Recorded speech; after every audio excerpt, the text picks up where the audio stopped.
बिस्मिल्लाहिर्रहमानिर्रहीम। Programme public property के साथ मैं हूं आपका मेज़बान फैसल शाही। नाज़रीन, आज के प्रोग्राम में हम बात करेंगे रियल एस्टेट के शोबा में गुज़िश्ता बरस की कारकर्दगी की और नए साल आने वाली तवक्कुआत, उम्मीदों और चैलेंजेस की।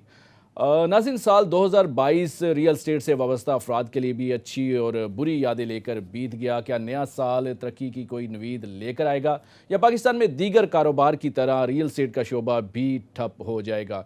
पाकिस्तान में जिस तरह दीगर कारोबार दिन ब दिन तनज़्ज़ुली का शिकार है, क्या 2023 में नए साल में रियल एस्टेट का शोबा आगे बढ़ेगा या नहीं बढ़ेगा? इस हवाले से हम बात करेंगे प्रोग्राम के पहले हिस्से में। प्रोग्राम के दूसरे हिस्से में हम बात करेंगे मार्केटिंग, जो जितनी भी रियल एस्टेट मार्केटिंग कंपनीज़ हैं वो काम कैसे करती हैं, डिजिटल मार्केटिंग क्या होती है। और प्रोग्राम के तीसरे हिस्से में हम रियल एस्टेट से मुतल्लिक मुख्तलिफ मसाइल, उनके कानूनी हल बताने की आपको कोशिश करेंगे।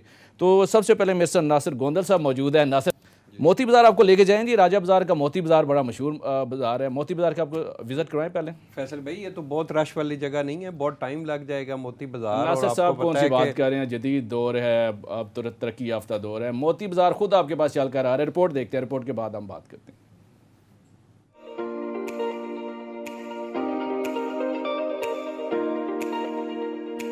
कराची की तारिक रोड हो या लाहौर का अनारकली बाजार या फिर रावलपिंडी का मोती और सदर बाजार, ये वो तमाम जगहें हैं जो ना सिर्फ खवातीन बल्कि शॉपिंग के दिलदादा तमाम अफराद के लिए दुनिया के सबसे पसंदीदा मकामात का दर्जा रखती हैं। अब जमाना नया मोड़ मुड़ चुका है। ऑनलाइन शॉपिंग और डिजिटल दौर में जनरेशन जी के लिए अब शायद इन पुराने मगर रवायती बाजारों में दिलचस्पी नहीं रही। आज के दौर में शॉपिंग मॉल्स और शॉपिंग सेंटर्स का जमाना है, जहां एक ही छत तले लोग न सिर्फ शॉपिंग बल्कि तफरीह भी करते हैं। ऐसे में रावलपिंडी और इस्लामाबाद की नई आबादियों के लिए जिद्दत और रवायत का संगम लिए अल हयात ग्रुप ऑफ कंपनीज लाया है मोती बाजार बहरिया टाउन, जहां मशरिक के रौनक बाजारों की चहल पहल के साथ साथ जदीद शॉपिंग मॉल्स की तमाम सहूलियात मोती बाजार बहरिया टाउन फेज 1 में दस्तयाब होंगी। मीज़ा 9 फ्लोर, फर्स्ट फ्लोर और सेकंड फ्लोर पर मुश्तमिल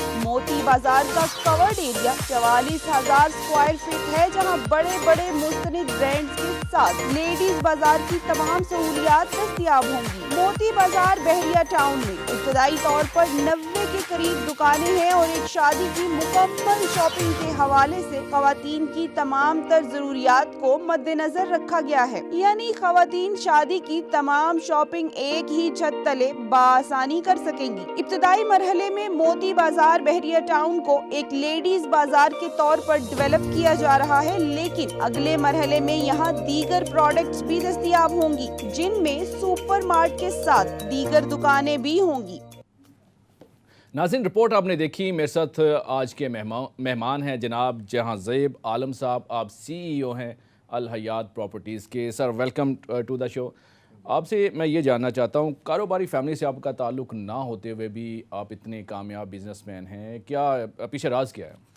एक्चुअली जब आदमी एजुकेशन के फाइनल मरहले में होता है तो इंसान खुद प्लान करता है अपने आप को कि उसने किस स्कोप ऑफ वर्क में रहते हुए काम करना है, मतलब वो बेलगाम घोड़ा है या लगाम वाला घोड़ा है। तो बिज़नेस जो है ये बेलगाम घोड़ों का काम होता है। तो मैंने भी प्लान किया कि जैसे कि मैं सेटल पैदाइशी जो सऊदीया से हूँ और सेटल दुबई में था, तो वहाँ पे अल्लाह ने मुझे अपॉर्चुनिटी दी और अल्हम्दुलिल्लाह अल्लाह का शुक्र है कि हम एक बहुत अच्छे तरीके से बिज़नेस को दुबई से लेकर टर्की और टर्की से लेकर पाकिस्तान में आके सेटल कर चुके हैं। अच्छा, ओवरसीज़ पाकिस्तानी जब पाकिस्तान में आके बिज़नेस करने का सोचते हैं तो सबसे ज़हन में क्या एक सोच क्या होती है? क्या पाकिस्तान जाएंगे, बिज़नेस स्टार्ट करेंगे, क्या मुश्किलात आपको फेस करनी? देखिए, जिस वक्त ओवरसीज़ पाकिस्तानी पाकिस्तान का सोचता है ना, उस वक्त तो उसको लेविश चीज़ें नज़र आ रही होती हैं, यहाँ की सहूलियात नज़र आ रही होती हैं, और कोई भी बिजनेसमैन उस जगह पे बड़ा खुश होता है जहाँ पे काम आसानी से हो जाए, चाहे किसी भी तरीके से आसानी। लेकिन मैं ये समझता हूँ कि ओवरसीज़ पाकिस्तानी जब पाकिस्तान आता है तो एक मैसिव पेन का उसको से गुजरना पड़ता है, और उसको ये नज़र आ जाता है कि जी जब वो आता है तो उसका एक एक्सपीरियंस डिफरेंट होता है कि वो इस कंट्री में आके काम करेगा, इधर के लोगों के लिए काम करेगा, अपने घर वालों के लिए काम करेगा। लेकिन अनफॉर्चुनेटली सिस्टम, लोग यहाँ पर ज़्यादातर ऐसे हैं कि उसको थोड़े अरसे के बाद जो उसकी इन्वेस्टमेंट चीज़ें होती हैं वो तो ख़त्म हो जाती हैं, एक्सपीरियंस रह जाता है उसमें सर्वाइव करना। और ख़ास तौर पे सिंध जैसी जगह पे स्टार्टअप में प्रॉपर्टी में काम करना, इट इज़ वेरी डिफिकल्ट। अच्छा, क्या मुश्किलात क्या फेस करना पड़ी, थोड़ी सी हमारे नाज़रीन से शेयर सर, कीजिए। मुश्किलात तो लैंड ओनर से लेके और क्या कहते हैं लैंड की पोजीशन से लेके कब्ज़ा माफिया से लेके और लोगों की मिसकमेंटमेंट से लेके, और ज़्यादातर लोग जो प्लान में बैठे होते हैं इसी से होते हैं कि कोई नया बंदा बाहर से आए तो उसको जो है वो किसी तरीके से भी ऐसा कवर कर लिया जाए, ऐसा पकड़ लिया जाए कि बस इसके बाद जो कुछ है वो निकाल लिया जाए। जहाँ ज़ेब साहब, ये तो खासा है पाकिस्तानियों का कि मिसकमिटमेंट में तो मास्टर होते हैं, तो मुझे ये बताएं कि पाकिस्तान के किस किस शहर में आप कारोबार कर चुके हैं, ज़रा मुझे अपनी कंपनी प्रोफाइल थोड़ी सी देखिए, मैंने कराची से बिज़नेस स्टार्ट किया था 2018 में, और 2018 में मैं कराची में बेसिकली मार्केटिंग कंपनी के थ्रू आया था। स्टार्ट हमने जो है मार्केटिंग कंपनी से लिया था, और उसमें जो चंद प्रोजेक्ट किए उसमें एक आध प्रोजेक्ट ऐसे हैं इसके नाम डिस्क्लोज नहीं करना चाहूँगा, उसकी वजह से मैसिव हमें लॉस हुआ और मैसिव क्राइसिस में आए। लेकिन ऑफ कोर्स क्योंकि बिज़नेस करना था, बिज़नेस में ये पार्ट ऑफ बिज़नेस होता है क्राइसिस या लॉस, तो उसके बाद फिर हमने अपने प्रोजेक्ट शुरू किए। कराची में 2 मैंने सोसाइटी के प्रोजेक्ट किए, और उसके बाद फिर मैं टर्की मूव हो गया 2019 में कोविड में, फिर टर्की में प्रोजेक्ट्स किए, फिर वापस आके अभी इस्लामाबाद बेस करके, और इस्लामाबाद में हम 3-4 प्रोजेक्ट्स कर रहे हैं। अच्छा जहाँ से सब मैं आपसे बड़ा अहम क्वेश्चन ये जानना चाहूँगा कि कोई भी जब रियल्टर काम कर रहा होता है, कोई कारोबारी शख्स जो काम कर रहा होता है, तो उसका ज़हन होता है कि मैक्सिमम प्रॉफिट वो खुद गेन करे, और फिर वो आपस में ही फाइलें या वो चीज़ें घूमती रहती हैं।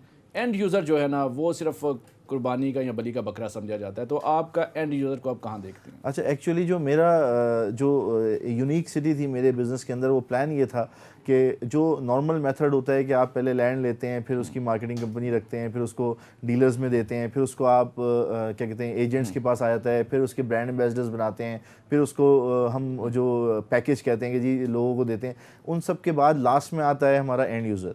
और जब वो एंड यूज़र वो जो चीज़ खरीदता है वो 10 रुपये की चीज़ वैसे ही 20 रुपये में खरीद रहा होता है, और 90% प्रोजेक्ट ऐसे होते हैं जो कंप्लीट नहीं होते। तो जब प्रोजेक्ट कंप्लीट नहीं होते तो एंड यूज़र, चूँकि ये एक बड़ा सेंटिमेंट कनेक्टेड थिंग है, जो प्रॉपर्टी लोग अपने लिए बनाते हैं, घर बनाते हैं, तो हर आदमी जो है वो अपने कुल कायनात को लगा के जो है ना अपनी प्रॉपर्टी अपने बच्चों के लिए बना रहा होता है। तो मैंने जो इसमें प्लान किया था वो यही किया था कि हम विदाउट मार्केटिंग एजेंसी, हम अपनी PR के ऊपर, मतलब अपनी एक मार्केटिंग लेवल के ऊपर, अपने रेफरेंसेस के ऊपर हम प्रोजेक्ट बेचेंगे, और उसकी जो प्राइस होगी उसमें जो अभी आपने जिक्र किया कि कॉस्ट ऑफ लैंड या कॉस्ट ऑफ कंस्ट्रक्शन बढ़ रही है, उसके साथ साथ जो प्रॉफिट है तो दोनों पार्टी को जो है उसका फेवर रहेगा।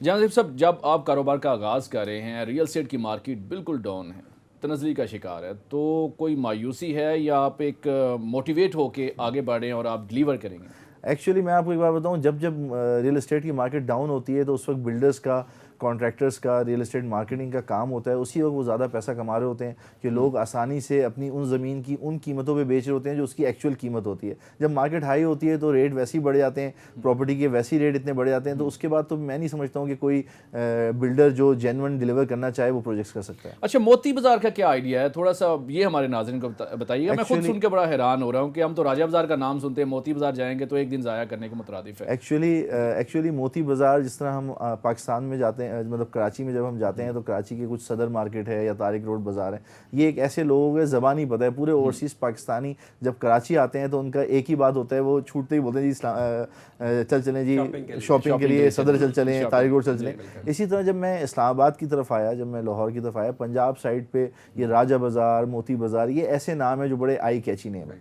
अच्छा, फॉर्चुनेटली कह लें या अनफॉर्चुनेटली कह लें कि हमारे एक दोस्त हैं हारून साहब, उन्होंने आइडिया प्लान किया कि सफारी में main heart of the city के अंदर कोई ऐसा मॉल ज़रूर होना चाहिए जहाँ पे हमारी वो सारी चीज़ें जो पढ़ी लिखी फैमिलीज़ हैं जो ट्रैफिक में फंस के सदर जाती हैं और सदर जाने के बाद वो शॉपिंग करती हैं, उनके जो हस्बैंड हैं वो परेशान होते हैं, बच्चे परेशान होते हैं, तो क्यों ना ऐसा एक चीज़ को प्लान किया जाए जो कि हार्ट ऑफ द सिटी के अंदर हो। और यहाँ पे हमने जो है इस नाम को मुंतखब किया, और हमारे बाद बहुत सारे बिल्डर्स ऐसे हैं जिन्होंने न्यू राजा बाज़ार भी लेके आए, और वैसे भी इस वक्त भी जो यूनिक आइडिया है ना वो हमेशा जो है वो आपका कामयाब होता है। जी बिल्कुल। अच्छा, कोई भी शॉपिंग मॉल बनता है, बड़े बड़े ब्रांड्स को मदऊ किया जाता है, तो आप भी ब्रांड्स की तरफ जा रहे हैं या वो आप टिपिकल वो जो स्टॉल्स लगा रहे हैं जैसे मोती बाज़ार में लगे होते हैं, मेहंदी का स्टॉल है, कपड़े का स्टॉल है, चूड़ियों के स्टॉल्स हैं, या मुख्तलिफ जो ख़वातीन की ज़रूरी अशिया के स्टॉल्स हैं, कोई ऐसा बड़ा कॉन्सेप्ट जो ये था, कॉन्सेप्ट ये है कि लेडीज़ बाज़ार का कॉन्सेप्ट है, बेसिकली नाम उसका मोती बाज़ार रखा गया। और इस कॉन्सेप्ट को मैं इस तरह से देखता हूँ कि जिस तरह से ब्रांड तो अब गली गली नुक्कड़ नुक्कड़ कोने पे, हर जगह, हर बड़े मॉल्स में पड़े हुए हैं ना। लेकिन लोग अभी भी जब आपके और हमारे घर वाले शादी ब्याह के लिए तैयारियां करते हैं तो ब्रांड्स में नहीं जाते, वो जाते हैं टिपिकल उन स्टोर्स में जहाँ से उनके लहंगे, उनकी चूड़ियाँ, तो वो हम भी इसी चीज़ को फोकस करते हुए बेसिकली इन सब चीज़ को टारगेट बना रहे हैं। और हम कोशिश कर रहे हैं कि ऑफ कोर्स ब्रांड होंगे, जैसे राबिया पीरज़ादा हो गया, आपके स्प्लैश वाले हो गए, या आपके शू मार्ट वाले हो गए, बाटा वाले हो गए, हम उन सबको एक जगह जमा कर रहे हैं। जी अच्छा, आप सारों को एक जगह जमा कर रहे हैं, तो मुझे ये बताएं कि आप एक आम फैमिली को कैसे टारगेट करेंगे कि वो फैमिली यहाँ पर आए, बजाय वो जो उनके तो माइंड में ये है कि शायद राजा बाजार जाएंगे, चीज़ें सस्ती मिलेंगी, तो वो आपकी प्राइस रेंज आप समझते हैं कि आप उसको वो यहाँ पे वो सेटल कर पाएंगे कि यहाँ पे भी वही रेट मिलेगा जो सदर या राजा बाजार में मिलता है? सर, हमारी विनिंग इस बात पे होगी जब उनको सेम रेट मिले और सेम चीज़ मिले, सेम क्वालिटी मिले जो वो चाहते हैं कि सदर में उनको मिले। अच्छा, पाकिस्तानी मार्केट को आप कहाँ देखते हैं? बिजनेस के लिए कितनी ये फ्रूटफुल है, कितनी यहाँ सर सूदमंद साबित हो सकती है? देखें, पाकिस्तानी मार्केट तो इस वक्त बिज़नेस के लिए बहुत तबाह हुई हुई है, मुल्क के हालात ऐसे नहीं है। लेकिन हम लोग जो पाकिस्तानी कौम है ना, वो दो चीज़ों पे कॉम्प्रोमाइज़ नहीं करते, एक खाने पीने पे और दूसरा पहनने पे कोई कॉम्प्रोमाइज़ नहीं है। तो जब मुहर्रम आते हैं तो मुहर्रम की तैयारी शुरू हो जाती है, जब शादी आती है तो शादी की तैयारी शुरू हो जाती है। बल्कि मैं तो उन लोगों को भी जानता हूँ जिनकी डेथ होती है तो जाते हैं ब्लैक कलर का कपड़ा खरीदने के लिए। बिल्कुल ऐसे ही है। तो मैं ये समझता हूँ कि ये वो बिज़नेस है जो कभी भी ख़त्म ना होने वाले हैं, तो मैं इसको बड़ा पॉजिटिव देखता हूँ। और जैसे कि हालात हैं, लोग दूर जाते हैं, पेट्रोल का मसला है, आने आने का मसला है, तो एक मैसिव कम्युनिटी के अंदर बहरिया टाउन में जहाँ DHA भी आपके साथ है और इर्द गिर्द की पिंडी के लोग हैं, तो मैं समझता हूँ it will be highly profitable business. अच्छा, पाकिस्तानी अवाम और ख़ासकर पिंडी इस्लामाबाद की अवाम को क्या मैसेज क्या देना चाहेंगे? सर, मैं मैसेज ये देना चाहूँगा कि जो लोग प्रॉपर्टी में इन्वेस्ट करते हैं या जो लोग घरों में इन्वेस्ट करते हैं, कोशिश ये करें कि एक तो ऑथेंटिक लोगों के साथ काम करें, और वो हर चमकती हुई चीज़ सोना नहीं होती। तो मैं ये कहूँगा कि ज़्यादातर कोशिश करें कोई रेडीमेड प्रोजेक्ट्स की तरफ जाएं, जहाँ पे आपको थोड़ा पैसा ज़्यादा देना हो, लेकिन but you know that you are going to get this in short time. Otherwise so many people are there wasting their time sitting 10 years and not delivering the projects. अच्छा, ये आपने थोड़ा सा प्रोजेक्ट का बताया, ये मोती बाज़ार, आपने कब इसका इनिशिएटिव लिया, मौजूदा इसका स्टेटस क्या? फुटेज भी हम देख रहे हैं, नहीं बड़े खूबसूरत आपने, मेरा ख्याल है ये तो काफ़ी बन भी चुका है। बेसिकली ये मोती बाज़ार जो है, ये पुराना एक मॉल था, सफारी मॉल। इसको हमारे जो हारून साहब हैं उन्होंने जो है लिया था, और लेने के बाद इसको फुल मॉडिफाई कराया उन्होंने नए तर्ज मॉल के उस पर, और फिर हमने उनसे ये चीज़ को बाय करके और मार्केट में हम इसको इस वक्त सेल कर रहे हैं। और ये बिल्कुल रेडी टू मूव इन है। हमारी कोशिश थी 1 जनवरी, बट अनफॉर्चुनेटली कुछ चीज़ों की वजह से डिले हुआ है। तो मैं ये समझता हूँ कि with in next 30 days it will be live. अच्छा, आगे कौन कौन से प्रोजेक्ट आप करने जा रहे हैं? इसके साथ मैंने फेज़ 8 में अलहयात टावर के नाम से ले रहा हूँ। बेसिकली अलहयात मेरा ब्रांड नेम है, तो अलहयात टावर के नाम से फेज़ 8 में चकदरा में सवात वालों के लिए हमने H² टावर के नाम से किया है, हयात 2 टावर के नाम से। उसके अलावा चकवाल के अंदर अलहयात टावर के नाम से प्रोजेक्ट आ रहा है। कराची में मेरा एक प्रोजेक्ट था अलहयात होम्स का, जो सोसाइटी थी, लेकिन वो 2019 में कोविड की नज़र हो गई, प्रोजेक्ट ख़त्म हो गया, रुक गया, बहुत परेशानियों का सामना करना पड़ा। वो हम रीस्टार्ट करने जा रहे हैं नेक्स्ट 45 days के अंदर इंशाल्लाह। अच्छा, सबसे मेन चीज़ होती है, कोई भी शहरी कोई प्रोडक्ट बाय करना चाहता है, कोई भी शॉप बाय करना चाहता है, तो वो देखता है कि ये जो ग्रुप है कितना रिलायबल है, इसकी पहले कौन कौन से कामयाब प्रोजेक्ट है। तो कोई मुझे 2 शहर आपके कोई डिलीवर प्रोजेक्ट हैं तो कहीं नहीं। जी हाँ, बिल्कुल। देखें, बात ये है कि एक तो मैं आपको अपने डिलीवर प्रोजेक्ट की बात बताता हूँ, दूसरा ये है कि हमने जो टारगेट किया है वो यही किया कि जो भी शख्स हमसे आके बहरिया टाउन की ये मोती बाज़ार की प्रॉपर्टी खरीदेगा, उसको डायरेक्ट हम बहरिया से ट्रांसफ़र करवा। अच्छा, this is one of the thing. हम अपनी फ़ाइल नहीं दे रहे। लोग समझते हैं कि जी एक प्रॉपर्टी को 2 लोगों को बेच दी, किसी को कराची में बेच दी, किसी को इस्लामाबाद में। इसमें यह है कि जो बंदा भी हमसे लेगा उसकी पूरी की पूरी फ़ाइल जो है बहरिया टाउन से ट्रांसफ़र हो जाएगी। उसके अलावा जो मेरे कंप्लीट प्रोजेक्ट्स हैं वो गुलशन आयशा है कराची के अंदर, अलहयात 1 के नाम से टावर हमने किया सदर में, वो रेडी है। उसके अलावा दुबई में जो है फैज़ान सिटी के नाम से हमने काम किया, और बहुत सारे ऐसे प्रोजेक्ट्स हैं जो टर्की में हम कर रहे हैं जो कि G+4 के होते हैं, वो हम डिलीवर कर चुके हैं। नासिर साहब, आपने भी सुना जी, मोती बाज़ार अब तो बहरिया टाउन बन गया, और इतना बड़ा ये प्रोजेक्ट आप देख रहे हैं, क्या कहेंगे? ये एक नया आइडिया है, आप इस सारे प्रोजेक्ट के बारे में क्या? मेरा ख्याल में बहुत ज़बरदस्त और यूनिक आइडिया है। रश से निकाल के एक बड़े खूबसूरत और लग्जरी किस्म की जो एक शॉपिंग सेंटर दे रहे हैं, मैं समझता हूँ ये ज़रूर कामयाब होगा।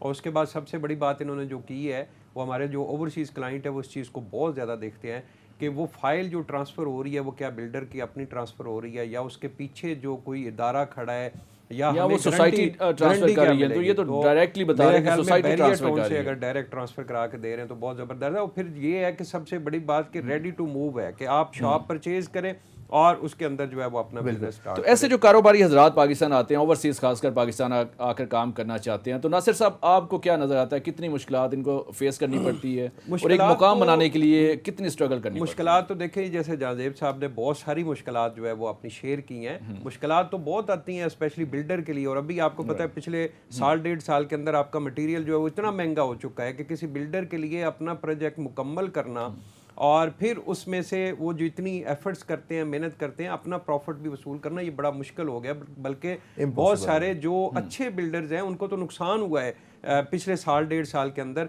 क्योंकि उन्होंने जो चीज़ें सेल की थी, मिसाल के तौर पे शॉप थी, अपार्टमेंट था, वो उन्होंने अच्छे रेट के ऊपर, रिजनेबल रेट के ऊपर सेल किया, कंस्ट्रक्शन डबल महंगी हो गई, तो उनको नुकसान भी हुआ। लेकिन अच्छा बिल्डर जो है वो हमेशा अपना नुकसान खुद बर्दाश्त करता है। वो एंड यूज़र को जो है वो हमेशा कोशिश करता है कि उसको फ़ायदा हो। और बिल्कुल मेरा ख्याल है जहांजेब साहब ने जैसे क्लियर किया कि एंड यूज़र इनका फोकस है और एंड यूज़र को ये वाकई सस्ती चीज़ें देंगे। तो मेरा ख्याल है आपको रिस्पांस कैसा आ रहा है जहांजेब साहब, थोड़ा सर वंडरफुल रिस्पांस है। मतलब मैं आपसे ये कह रहा हूँ कि जो रेट में हमने स्टार्ट किया काम, मैं रेट अभी डिस्कस नहीं कर रहा हूँ, लेकिन वो रेट जो है हमने बड़ा नॉमिनल रखा है, क्योंकि हमने बीच के जितने भी मीडियम्स थे उनको रिमूव कर दिया। कोई मार्केटिंग कंपनी नहीं है, कोई ब्रांड एम्बेसडर नहीं बनाया, कुछ नहीं बनाया। तो उस रेट से फ़ायदा क्या हुआ कि जो कॉस्ट ऑफ लैंड हमारे लिए बढ़ रही थी या कॉस्ट ऑफ कंस्ट्रक्शन, इसी तरह से जो cost of property end user के लिए बढ़ी थी, वो दोनों मर्ज होकर हाफ हाफ पे आ रहे हैं। तो they are very, it is very much attractive. और जिस तरह भी गोंदल साहब ने बताया आपको कि प्रॉपर्टी डिलीवर करना मुश्किल हो गया, मैं मुश्किल की बात नहीं कर रहा हूँ, नामुमकिन हो गया। अगर आप ये बात करते हैं कि एक चीज़ 10 रुपये की थी तो उसकी कॉस्ट 20 रुपये हो गई, तो इतना तो प्रॉफिट भी नहीं रख सकता ना कोई भी इस मार्केट में। तो लेकिन ये है कि जिसने सर्वाइव किया वो कामयाब हुआ। और मेरा ख्याल है कि अपकमिंग डेज़ के अंदर जैसे ही मुल्क के हालात बेहतर होते हैं, property is one of the best business. Jahanzeb साहब, मेरा ख्याल है मेरी बेस्ट विशेज़ आपके साथ हैं। उम्मीद करते हैं कि ये आप प्रोजेक्ट डिलीवर करें और जो आप एक विजन रखते हैं, जो आप सोच रखते हैं, और वो फुलफिल भी कर सकें। नाज़रीन, यहाँ एक ब्रेक का टाइम हुआ चाहता है। ब्रेक के बाद हम गुफ्तगू के सिलसिले को यहीं से आगे बढ़ाएंगे।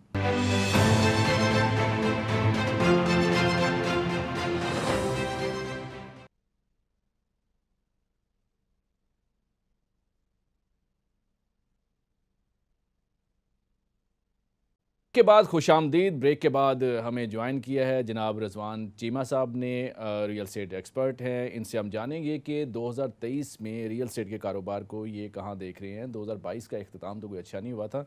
Welcome to the show Cheema साहब। ये फरमाइएगा 2022 का इख्तिताम तो कोई रियल एस्टेट के सेक्टर के लिए अच्छा नहीं हुआ था, 2023 को आप कहाँ देख रहे हैं? First of all thank you so much for inviting me. 2023 का जो साल है ये रियल एस्टेट के लिए बहुत ज़्यादा इंपॉर्टेंट है। उसकी वजह ये है कि रियल एस्टेट पाकिस्तान में एक ऐसा सेगमेंट है जिसमें शायद कुछ ज़्यादा बात नहीं होती। यू द फर्स्ट होस्ट जिन्होंने ये चीज़ इस पर स्टार्ट लिया, इनिशिएटिव लिया।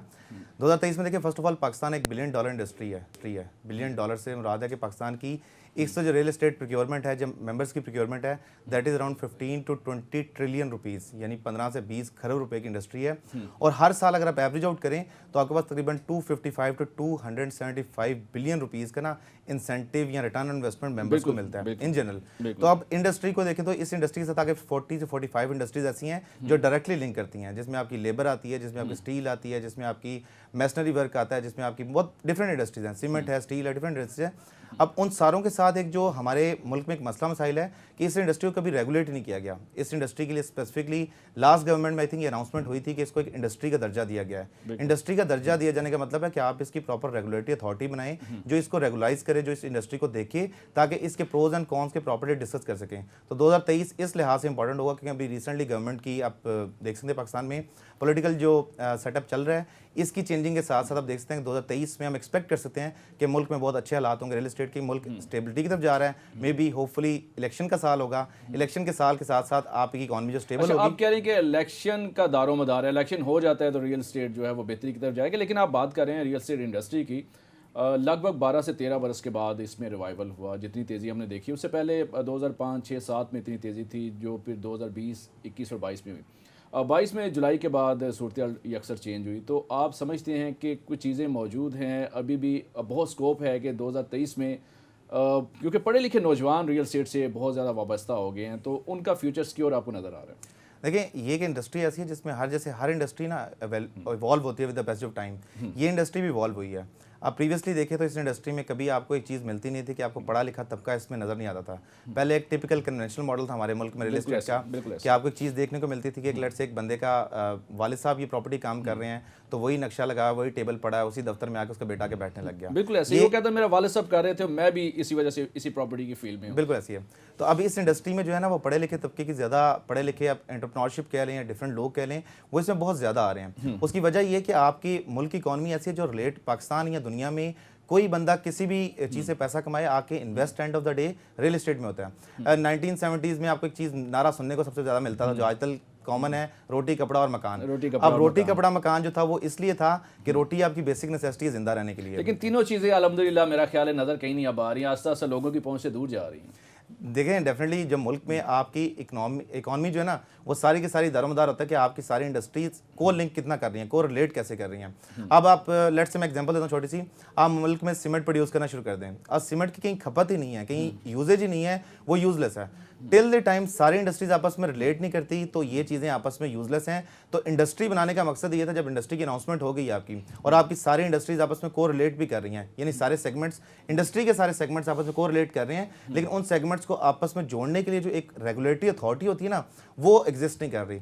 अगर वो अथॉरिटी 2023 में कोई गवर्नमेंट ऐसी आती है जिसपे स्पेसिफिकली इस फील्ड को आप सोच नहीं सकते कि आप कोई भी पाकिस्तान में चीज़ देखते हैं ना, कोई बड़ा इन्वेस्टर देखते हैं या पाकिस्तान में बड़ा बिजनेसमैन देखते हैं, बड़ा रियल एस्टेट टाइकून देखते हैं, एंड ऑफ द डे सारे स्कैंडल सारे रियल एस्टेट की बातें आपको रियल एस्टेट से लिंक नजर आती हैं। अब मैं नाम नहीं लूंगा, मैं ऑनर हूँ, लेकिन ऐसे लोग भी हैं जिनके जो भी स्कैंडल आते हैं उनमें रियल एस्टेट का एक बड़ा पोर्शन शामिल होता है कि फलां बंदे ने इतने अरब तो रेगुलेट क्यों नहीं किया जाता? कहाँ पे ब्रेक, कहाँ पे गैप, कहाँ पे है? क्यों इसको रेगुलेट आपकी नज़र में अब तक रेगुलेट ये सेक्टर क्यों नहीं हुआ? फैसल भाई, I think personally in my opinion ये चीज़ ये सेक्टर से रेगुलेट नहीं है कि इसमें लूप होल ना इंटेंशनली रखे जाते हैं। देखिए पाकिस्तान की उम्र है 75 ईयर्स, 75 साल का मुल्क है, लेकिन 75 साल के मुल्क में अभी तक ऐसा कोई इंडिविजुअल या ऐसी कोई गवर्नमेंट नहीं आई जिसने कभी इसको एज ए इनिशिएटिव लेके सोचा हो कि यार हमने इस इंडस्ट्री को उठाना है। इस इंडस्ट्री से मैं एग्जांपल देता हूँ छोटी सी, पाकिस्तान की जीडीपी इस टाइम $298 बिलियन की नेट जीडीपी, 22 करोड़ का मुल्क जो कमाता है ना पैसे, जो टोटल आज तक कमा सका है दैट इज $298 बिलियन। आपका साथ एक बिल्कुल करीब मुल्क है जिसका नाम है यूएई, सिर्फ दुबई की जो इकॉनमी है ना दैट इज $358 बिलियन। हमसे बहुत आगे हैं जी, हमसे बहुत आगे हैं। आप नासिर साहब की तरफ में आओगे। नासिर साहब, ये सेम क्वेश्चन है, 2023 में आप कहाँ देखते हैं रियल एस्टेट के शोबे को? देखिए फैसल भाई, इस वक्त रियल एस्टेट सेक्टर के अंदर जो अभी थोड़ा सा डाउनफॉल इस वक्त चल रहा है, 2022 का आपको पता है इख्तिताम जो है वो हमारा अच्छा नहीं हुआ, रियल एस्टेट सेक्टर जो है वो थोड़ा डाउन रहा है, लेकिन 2023 के अंदर ऐसा ऐसा जो है वो ये स्टेबल होगा। लेकिन बात वही जैसे रिजवान भाई ने बात की है कि इलेक्शन का साल है, और इलेक्शन के साल में अगर हमारी कोई अच्छी हुकूमत आ जाती है, पाकिस्तान के अंदर सियासी इस्तेकाम आ जाता है तो होगा, लेकिन इतने बड़ा नंबर जो है वो नौजवानों का रियल एस्टेट से मुंसलिक हो चुका है, वो अब क्या करेंगे? इतनी सारी रियल एस्टेट मार्केटिंग कंपनीज है, वो क्या करेंगी अगर इलेक्शन डिले पे डिले हो रहा है? खैर इलेक्शन तो अभी शेड्यूल नहीं है, कब होगा कोई नहीं जानता, वक्त पर होगा क्योंकि गवर्नमेंट तो यही कह रही है। तो इस दौरान ये जो नौजवान हैं इनका मुस्तकबिल आपको क्या दिखाई देता है? देखिए नौजवान जो अभी इस फील्ड के अंदर आए हैं उनको मुसलसल मेहनत करनी चाहिए, और अच्छा स्कोप है रियल एस्टेट इंडस्ट्री के अंदर उनका। सर मेहनत वहाँ पे करेंगे नासिर भाई, मेहनत वहाँ पे करेंगे जब ये कोई रियल एस्टेट मार्केटिंग कंपनी बचेंगी। जो हालात चलते जा रहे हैं, बनते जा रहे हैं, सर्वाइवल आपको नज़र आता है? नहीं, मेरा ख्याल में जो अच्छे हाउसिंग प्रोजेक्ट हैं उनमें अगर हम लोग काम करें तो काम अच्छा है, इतना भी डाउन फॉल नहीं है रियल एस्टेट सेक्टर के अंदर। काम चल रहा है, बहुत अच्छे अच्छे मुख्तलिफ शहरों के अंदर अच्छे अच्छे हाउसिंग प्रोजेक्ट आए हैं। और बाकी रही बात, लेकिन ये एक थोड़ा सा अलमिया था कि लास्ट 3-4 साल के अंदर बहुत सारी ऐसे हाउसिंग प्रोजेक्ट्स भी आए जिन लोगों ने सिर्फ और सिर्फ फाइलें सेल की और ऑन ग्राउंड ना उनके पास लैंड अभी तक वो क्लियर करवा सके हैं, और उस जो पैसा उन्होंने इकट्ठा किया है लोगों से उसकी भी कोई समझ नहीं आ रही। ये एक थोड़ा सा अलमिया है आने वाले टाइम में। ये अगर चीज़ जो है वो इसकी वजह से रियल एस्टेट इंडस्ट्री को बहुत ज़्यादा फ़र्क पड़ेगा। और बाकी जो अच्छे हाउसिंग प्रोजेक्ट हैं जो डिलीवर कर रहे हैं उनमें काम इस वक्त भी लोग जो इन्वेस्टमेंट कर रहे हैं उनको रिटर्न भी आ रहा है और लोग इन्वेस्टमेंट भी कर रहे हैं। और जो हमारे रियल एस्टेट मार्केटिंग कंपनी हैं वो भी जो अच्छा काम कर रही हैं, जिन्होंने अच्छे हाउसिंग प्रोजेक्ट को मार्केट में प्रेजेंट किया है, वो इस वक्त भी जो है वो काम बिजनेस कर रही हैं। रिजवान साहब आप बताइएगा, सिर्फ रावलपिंडी इस्लामाबाद नहीं पूरे पाकिस्तान में हम देखें जगह जगह नई हाउसिंग सोसाइटीज़ आ रही हैं और सिलसिला भी रुका नहीं है। हम एक तरफ बात करते हैं कि रियल एस्टेट का कारोबार तनज़ली का शिकार है, नई हाउसिंग सोसाइटी आए रोज़ आ रही होती है, एक नए नाम से आ रही होती हैं, मुझे ये बताएं कि जब ये हाउसिंग सोसाइटी आती हैं, ये इनकी एक लिमिट होती है, इनके पास एक लिमिटेड जगह होती है। 100 कनाल हुई तो ये 1000 कनाल बेच देते हैं, मतलब ओवर सेलिंग का जो एक मामला है, इसका हल क्या है? देखिए, फर्स्ट ऑफ ऑल इसमें ना कोई भी मुल्क चलता है ना, वो उसकी गवर्नमेंट से चलता है। एक मुल्क होता है ना, तो कहते हैं एक घर की बात करते हैं। एक घर होता है तो उस घर का एक सरबराह होता है, जिसका नाम वालिद मोहतरम कहते हैं या आप किसी को कह लें।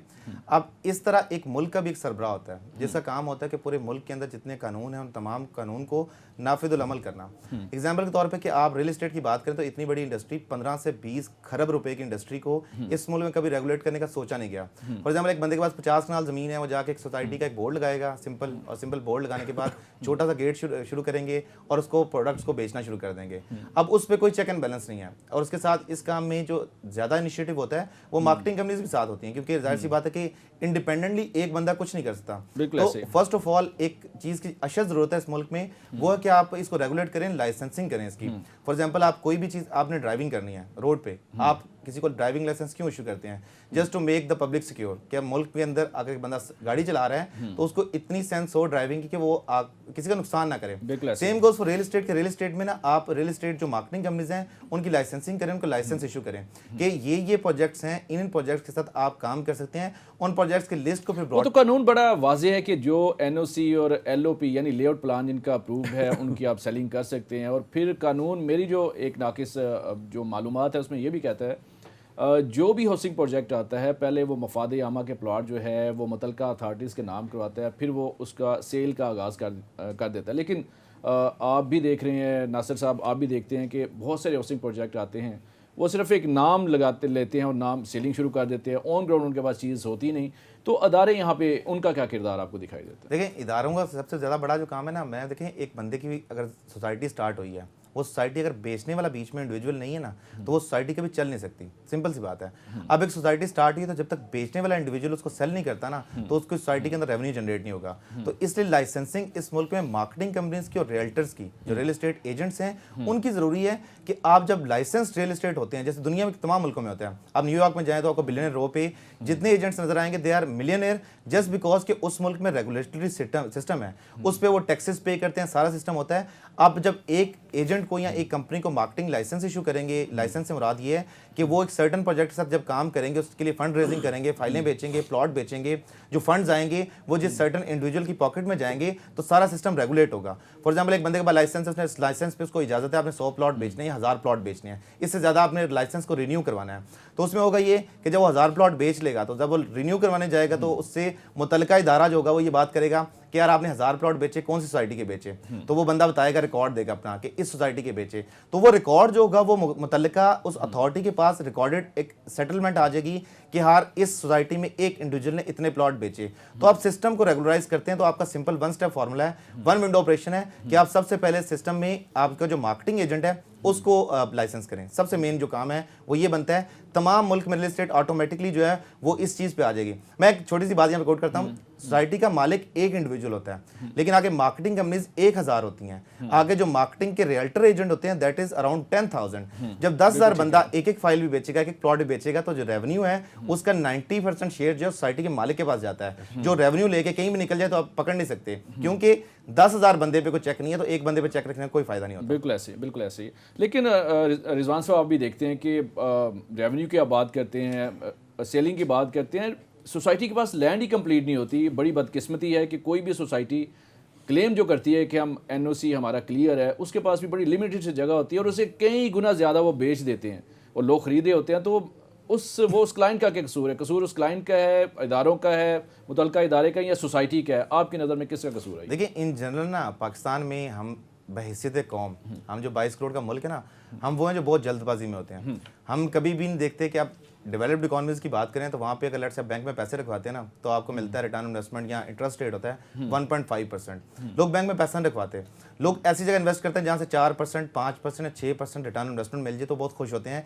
कि यार बैंक से ज़्यादा पैसा रिटर्न इन्वेस्टमेंट मिल गया। They prefer stocks, they prefer real estate in that case. अब पाकिस्तान में क्या सिस्टम है कि पाकिस्तान में बहैसियत कौम हम बहुत जल्दी में होते हैं। अगर मेरे पास आज 1 करोड़ है तो मैं चाहूँगा यार कल वो 2 करोड़, शॉर्टकट की तलाश में होते हैं। शॉर्टकट जो है ये सबसे बड़ा जो आप कह लें कौन है हमारी सोसाइटी का, कि कि हम बहैसियत एक कौम ही कभी अपने आप को संवारने के लिए तैयार नहीं है, तो हम किसी इंडिविजुअल पे या नासिर साहब आप फरमाइएगा, जितने भी नौजवान खासकर पढ़े लिखे नौजवान आ रहे हैं, मेरा ख्याल है कोशिश वो यही कर रहे हैं कि शॉर्टकट वो मारें और जल्द से जल्द वो अरबपति बन जाएं, तो ये कोई एक्सरसाइज आपको दुरुस्त नज़र आती है? मेरा ख्याल में ये एक्सरसाइज बिल्कुल दुरुस्त नहीं है, शॉर्टकट कभी भी नहीं हो सकता और मुसलसल मेहनत करनी चाहिए और डायरेक्शन के साथ मेहनत करनी चाहिए। आपकी डायरेक्शन जो है वो मेहनत की अगर ठीक नहीं होगी तो आप फजूल में जो है वो वर्किंग करते रहें, उसका भी कोई फ़ायदा नहीं होगा। बिल्कुल, शॉर्टकट का कोई मुस्तकबिल नहीं होता। मेरा ख्याल है कि एक डायरेक्शन चूज़ करनी चाहिए और फिर उसके लिए स्ट्रगल करनी चाहिए।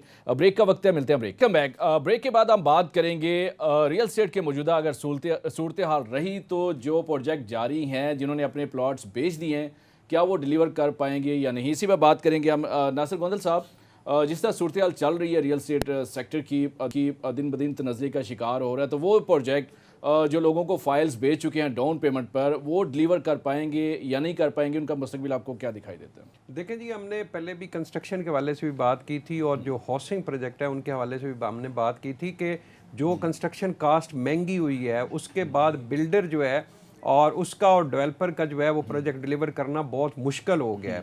और लेकिन इसमें जो फ़ायदा होगा, जिन लोगों ने आज से 2, 3, 4 साल पहले जो है वो किसी भी कंस्ट्रक्शन वाले प्रोजेक्ट में उन्होंने कोई इन्वेस्टमेंट की है, कोई शॉप उन्होंने परचेज़ किया, उन लोगों को फ़ायदा होगा क्योंकि अब कंस्ट्रक्शन कास्ट महंगी होने के बाद जो है वो आपके रेट जो है वो डबल हो गए। मिसाल के तौर पे एक बिल्डर ने जो शॉप 1 करोड़ रुपए की सेल की थी, अब वो 1 करोड़ रुपए उसकी कास्ट आ रही है।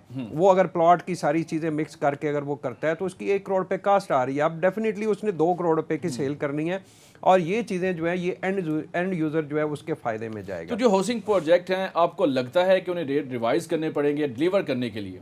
देखें जी, इस वक्त जो पिछले 4-5 साल के अंदर जो नए हाउसिंग प्रोजेक्ट आए हैं उन्होंने डेफिनेटली उनकी जो लैंड थी उस लैंड की प्राइस जो है वो चली गई है। अब अगर वो प्लॉट नहीं सेल करते, अपनी सिर्फ लैंड जो है वो सेल करते हैं तो उसमें उनको बेनिफिट जो है वो ज़्यादा है।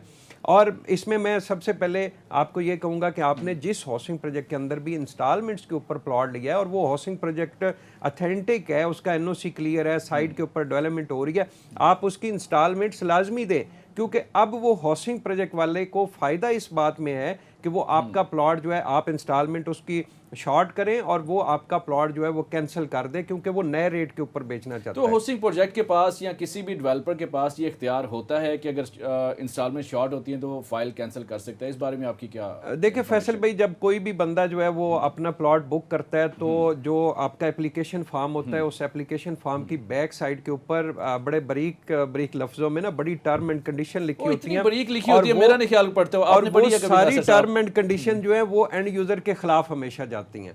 तो वो टर्म एंड कंडीशन लाजमी पढ़ा करें, उसके अंदर बहुत सारी ऐसी चीजें लिखी होती हैं कि जो आने वाले टाइम में आप अगर कोर्ट में जाते हो तो वो टर्म एंड कंडीशन आपके खिलाफ चुकी होती हैं और कोर्ट जो है वो कभी भी आपके हक में फैसला नहीं देगा और वो डेवलपर के हक में फैसला देगा। मैं रिजवान साहब से पूछूंगा। रिजवान साहब, बहुत सारे हाउसिंग प्रोजेक्ट तो रजिस्टर्ड ही नहीं है, ना उनके पास एनओसी होता है, ना उनका लेआउट प्लान अप्रूव्ड होता है, तो वो ये टर्म्स एंड कंडीशन पे कैसे इंप्लीमेंट करवा सकते हैं? इसमें फैसल भाई देखें, सिंपल सी बात है कि ना आपके मुल्क में एक सिंपल आपकी जो रेशो है यानी कि जो अप्रूव्ड प्रोजेक्ट की रेशो है with respect to unapproved project या इलीगल प्रोजेक्ट से रेशो है, वो रेशो बनती है आपकी 28% की। यानी कि तकरीबन मुल्क में आपके जो प्रोजेक्ट इस वक्त इलीगल काम कर रहे हैं दैट इज अराउंड 8650 प्रोजेक्ट ऐसे हैं जिनके पास एनओसी नहीं है। अब जो टोटल प्रोजेक्ट स्टार्ट हुए उनमें से जो टोटल प्रोजेक्ट्स के पास एनओसी है that is the number is around 2430। 2430 projects ऐसे हैं कि जिनके पास एनओसी है। अब एनओसी इसलिए इंपॉर्टेंट है कि देखिए जितने बड़े डेवलपमेंट अथॉरिटी हैं जैसे लाहौर में एलटीए, इस्लामाबाद में सीडीए, पिंडी में आरडीए और फैसलाबाद में एफडीए, मतलब हर डिस्ट्रिक्ट का, गवादर में जीडीए, ये तो वो बड़ी सोसाइटी बड़े प्रोजेक्ट्स हैं ना कि जो रेगुलराइज कहीं ना कहीं कर लेते हैं, इनके पास पावर होती है, इनके पास कहीं ना कहीं एक मिनिमल पावर सही लेकिन कुछ ना कुछ पावर होती है कि आप प्रेशराइज करते हैं सोसाइटी को। अब छोटे शहरों की बात करते हैं, अब जो टीएमए के प्रोजेक्ट्स होते हैं, अब उन्हें रेगुलराइज करने के लिए सिर्फ आपको थोड़े से पैसे चाहिए जो आपके करंट उस जगह के सिटिंग ब्रोकरेट होंगे या उसके अलावा कोई भी जो मेंबर वहाँ पे बैठा है, स्पेशली पटवारी तहसीलदार से स्टार्ट होकर ऊपर तक बात जाती है, तो जब उनको आगे थोड़े से पैसे देते हैं तो आप प्रोजेक्ट अपना लीगल डिक्लेयर करवाते हैं। अब ये उनमें से मैंने नंबर कोट किया 2430, इसमें से भी मैक्सिमम नंबर वो है जो टीएमए के नंबर्स हैं, बड़े शहरों के नंबर्स नहीं है। अब इन नंबर्स के बावजूद भी सोसाइटीज़ मेंबर को अपनी असल डिलीवरी जो है वो देने की पोजीशन में इसलिए नहीं आती कि जब आपने प्रोजेक्ट स्टार्ट ही इलीगल एक्टिविटी से किया हो, क्या आपने फॉर एग्जांपल अपने प्रोजेक्ट का टीएमएस अप्रूवल लेना है तो आपने जाके सिटिंग उस इलाके के तहसीलदार पटवारी उन लोगों को रिश्वत से स्टार्ट किया है, तो आप वो कैसे उम्मीद कर सकते हैं कि वो प्रोजेक्ट जाके फ्यूचर में डिलीवर रिजवान साहब मुझे ये बताइएगा, बहुत सारे प्रोजेक्ट आप कर रहे हैं, रियल एस्टेट मार्केटिंग आप एक चला रहे हैं, ये फरमाइएगा आपने कितने ऐसे हाउसिंग मंसूबे हैं जिनके आपने LOP देखे हों, NOC देखे हों, और फिर सबसे बढ़कर आपने वो डॉक्यूमेंट्स देखे हो कि इनके पास लैंड इतनी है और बुकिंग तो ये ज़्यादा कर चुके हैं। हार्डली 3 से 4। तो हम क्यों अपनी जिम्मेदारी नहीं निभाते, हम क्यों नहीं चेक करते, क्योंकि हम आगे लोगों को कन्वेंस कर रहे होते तो हमारा भी इसमें कसूर नहीं आ जाता कहीं ना कहीं। देखिए अब यहाँ पे एक डिफरेंस आता है प्राइसेस का। फॉर एग्जांपल जो लीगल प्रोजेक्ट्स होते हैं ना, उनकी हमेशा कॉस्ट ऑफ लैंड, उनके डेवलपमेंट चार्जेस, उनकी चीज़ें एक्सपेंसिव होती हैं। जो इलीगल होते हैं, जाहिर सी बात है कि आपने मैक्सिमम आपने फंड्स रेज करने हैं, आपने मैक्सिमम फंड्स उठाने हैं मार्केट से, तो आप एक ऐसा प्राइस रखते हैं। फॉर एग्जाम्पल आपको प्लॉट की प्राइस समझ आती है, अगर मैं प्लॉट निकाल दूँ 6 लाख रुपए का पिंडी इस्लामाबाद के डोमेन में, अब एक इंडिविजुअल जिसकी रेगुलर मंथली इनकम है 30-35 हज़ार 40 हज़ार, वो भी अफोर्ड कर सकता है। लेट से बंदा 50 हज़ार रुपये महीने का कमाता है ना, तो उसके लिए वो प्रोजेक्ट फिजिबिलिटी में आता है, अब वो इन्वेस्ट कर लेगा वहाँ पे। अब उस बंदे की चूंकि दादरसी करने के लिए वो चूंकि एक नॉर्मल इंडिविजुअल है, पाकिस्तान के 22 करोड़ लोगों में से वो इंडिविजुअल है जो 50 हज़ार रुपये मंथली कमाता है, उसको आपको लगता है कि कभी उसकी आवाज़ जाकर सुप्रीम कोर्ट तक या हाई कोर्ट तक नहीं पहुंचती। रिजवान साहब जो लफ्ज़ों में बताइएगा कि फ़ाइल और प्लॉट में मेन डिफरेंस क्या है। लोग तो कन्वेंस हो जाते हैं, मैंने फ़ाइल ले ली, वो समझते शायद मैंने जायदाद जो है बाय कर ली है, फ़ाइल की मेरा प्लॉट है। फ़ाइल और प्लॉट में क्या डिफरेंस क्या है? फाइल इज जैसे पीस ऑफ पेपर, आप आपको तसल्ली देने के लिए फाइल का लफ्ज़ यूज़ करते हैं कि मैंने एक प्लॉट खरीद लिया। It is nothing more than that. तो जो प्लॉट है, प्लॉट आप ज़मीन पे जिस जगह पे खड़े होकर फिजिकली देख सकें कि यार ये इसके नॉर्थ में ये है, ईस्ट में ये है, वेस्ट में ये है, साउथ में ये है, चीज़ें वेरीफाई कर सकें, वो प्लॉट है। तो नासिर साहब आप बताइएगा, लोग फ़ाइल ले लेते हैं, रख के बैठ जाते हैं, जी हमने सरमायाकारी कर ली, अब कहीं अपने मुस्तकबिल उससे मतलब उससे मुंसलिक कर रहे होते हैं, तो फ़ाइल क्या रिलायबल सोर्स है आपकी इन्वेस्टमेंट का? देखिए जी, इस वक्त नए जो हाउसिंग प्रोजेक्ट आते हैं वो बुकिंग प्रोसेस करते हैं। फाइल का बेसिकली लफ्ज़ जो है ये मेरे ख्याल में एम ही यूज़ हो गया, इसकी कोई मुझे तो समझ नहीं आती। बेसिकली तो ये एक बुकिंग प्रोसेस होता है कि जो भी नए हाउसिंग प्रोजेक्ट आते हैं, सर फाइल इसलिए कि उस पर ना कोई नंबर होता है, ना प्लॉट नंबर होता है, ना उसके ईस्ट और वेस्ट में जैसे चीमा साहब ने बात की कोई नंबर होता है, ना वो LOP में होता है, ना कोई इसका नक्शा होता है, वो एक दे दिया जाता है, आपको एक पेपर दे दिया जाता है, पीस ऑफ पेपर। तो क्या ये अथेंटिक, मैं तो नहीं समझ सकी। देखिए फैसल भाई, इसमें ना 90% जो नए हाउसिंग प्रोजेक्ट हैं उन्होंने प्रॉपर एक अपनी एक तरतीब बनाई होती है कि पहले बुकिंग प्रोसेस होता है, फिर कास्ट ऑफ लैंड क्लियर करनी होती है, फिर उसके बाद बैलेटिंग होती है, बैलेटिंग के थ्रू उसको प्लॉट नंबर, उसकी लोकेशन फाइनल होती है, फिर उसके बाद डेवलपमेंट चार्जेस पे करने होते हैं। ये ऑलमोस्ट 90% जो आपके हाउसिंग प्रोजेक्ट हैं उनका एक उन्होंने अपनी तरतीब बनाई होती है, ताकि जो लोग भी उस हाउसिंग प्रोजेक्ट के अंदर प्लॉट लेते हैं वो आसानी के साथ थोड़े थोड़े करके अपने पैसे। लेकिन नासिर साहब मेरा जो मैं ये कहना चाह रहा हूँ कि इसी फाइल के चक्कर में जो लीगल हाउसिंग प्रोजेक्ट हैं उसका फ़ायदा वो जो इलीगल और गैर कानूनी सोसाइटियाँ हैं वो ज़्यादा उठाती हैं। क्या कहेंगे इस पे? बिल्कुल आपकी बात ठीक है। पैटर्न वही यूज़ करते हैं जिसने फ्रॉड करना होता है, वही अच्छे हाउसिंग प्रोजेक्ट वाला पैटर्न यूज़ करके पब्लिक मनी जो है वो उठाता है, उसके बाद अपनी मर्जी करता है कि वो उस हाउसिंग प्रोजेक्ट को बनाएगा या नहीं बनाएगा। और मुझे सबसे बड़ा इस वक्त जो आने वाले टाइम में एक फ्रॉड नज़र आ रहा है कि अगर कोई बंदा मार्केट से जो है वो 1 खरब रुपए की पेमेंट जो है वो उठाता है और 10 साल बाद 15 साल बाद वो 1 खरब रुपए की अमाउंट जो है वो वापस रिटर्न कर देता है, और लोग तो मुतमिन हो जाएंगे कि उनको 15 साल बाद जो है वो उनकी ओरिजिनल रकम जो है वो मिल गई। हालांकि उनको ये नहीं आइडिया हो रहा कि उनके साथ कितना बड़ा जुल्म हुआ है, और उस डेवलपर ने जिसने 15 साल ये 1 खरब रुपए की पेमेंट जो है वो यूज़ की है, उसने कितना बड़ा फ़ायदा उठाया है आने वाले, आपको पता है। और हमारे जो इदारे हैं वो इस वक्त भी, जैसे हमने पिछले प्रोग्राम के अंदर भी मैंने एक मिसाल दी थी कि 20 साल बाद एक जो मुतासरीन है उनको सिर्फ 20% अमाउंट जो है वो वापस मिली है। और इस तरह के दर्जनों और इस तरह के केसेस इस वक्त रियल स्टेट इंडस्ट्री के अंदर मौजूद हैं कि इनफरादी तौर पे लोग कोशिश भी नहीं करते, और बहुत कम ऐसा होता है कि कोई एक ऐसा फोरम बन जाए जहाँ पे मुतासरीन जो है वो इकट्ठे होके थोड़ा प्रेशर। रिजवान साहब की तरफ में आगे, रिजवान साहब बड़ा आसान है कि इदारों की जिम्मेदारी लगा के हम बरी ज़िम्मा हो जाते हैं, तो इदारों के साथ साथ हमें खुद नहीं सोचना चाहिए, कहीं भी इन्वेस्टमेंट करते हुए उसको देखना चाहिए, हमारी जिम्मेदारी नहीं ये बनती? देखिए वही बात स्टार्ट हो जाती थी फैसल भाई, जैसे ने बात की थी पहले कि हर बंदे को बहुत जल्दी है, अमीर होने की जल्दी है, जल्दी से जल्दी उसके पैसा इकट्ठा हो। तो जब आप ऐसे शॉर्टकट के चक्कर में होते हैं ना, तो शॉर्टकट वाले बंदे के साथ कभी कोई ऐसा आप एक्सपेक्ट नहीं कर सकते कि उसके साथ मार्केट में अगला बंदा जो होगा वो वैसा ही होगा जो आप एक्सपेक्ट करके चलते हैं यार कि अगला बंदा जो इमेज क्रिएट किया होता है कितना ही अच्छा होगा। यही रीज़न है कि हमारी ये शॉर्टकट के चक्कर में लोग ज़्यादा से ज़्यादा इस लालच में आके इन्वेस्टमेंट करते हैं और उनके साथ फ्रॉड होता है। सिंपल। रिजवान साहब, आखिर में एक मैसेज दीजिएगा, जो भी कोई भी फाइल पर बाय करना चाहता है, कोई प्रॉपर्टी ख़रीदना चाहता है, उसका मैसेज क्या देंगे? कौन से वो बुनियादी इक़दाम हैं वो अपनाएगा तो वो किसी भी फ्रॉड से बच सकता है? देखिए आप जब भी कोई प्रॉपर्टी परचेज करें ना, तो जिस भी इंडिविजुअल से परचेज कर रहे हैं, वो ABC कोई भी नाम हो, आप उससे इतने सवाल करें ना कि जितने सवाल आपके लिए मैक्सिमम पॉसिबिलिटी है। आप उस बंदे से कभी ये ना करें कॉल के साथ कहें जी मैं प्लॉट बाय करना है, डायरेक्टली ये बात कभी ना करें। आप प्लॉट के साथ उसके साथ सामने एक क्वेश्चनर रखें। क्वेश्चनर में आप इतने सवाल हों कि उसका लीगल स्टेटस क्या है, उसकी ज़मीन कितनी है, उसका NOC क्या है, LOP क्या है, उसकी लोकेशन एग्जिस्ट करती है कि नहीं करती, इस तरह के मल्टीपल सवाल रखें और उनके जवाबात आपको इस बात का अंदाज़ा हो जाएगा कि प्रोजेक्ट में इन्वेस्टमेंट करना चाहिए कि नहीं। अगर एक बंदा मुझसे सवाल करता है, प्रोग्राम का वक्त ख़त्म हुआ चाहता है। रिजवान चीमा साहब बहुत शुक्रिया, आपने आज प्रोग्राम में वक्त दिया। नासिर गोंदल साहब आपका भी बहुत शुक्रिया। नाज़रीन, हमने कोशिश की है कि वो मुफीद मालूमात आप तक पहुँचा सकें कि कहीं भी आप सरमाया करने से पहले वो इक़दाम अपनाएंगे तो आप किसी भी नुकसान से, किसी भी फ्रॉड से बच सकते हैं। अगले हफ्ते हम नए टॉपिक के साथ दोबारा हाज़िर होंगे, तब तक के लिए इजाज़त दीजिए। अल्लाह हाफ़िज़।